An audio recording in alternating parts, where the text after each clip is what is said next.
to start out, you need to feed the mat minimum of 3 to 4 inches through the rollers.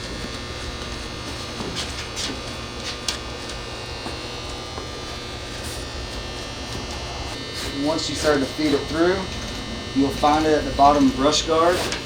You just simply pull at a little slower pace to make sure you get sanitation.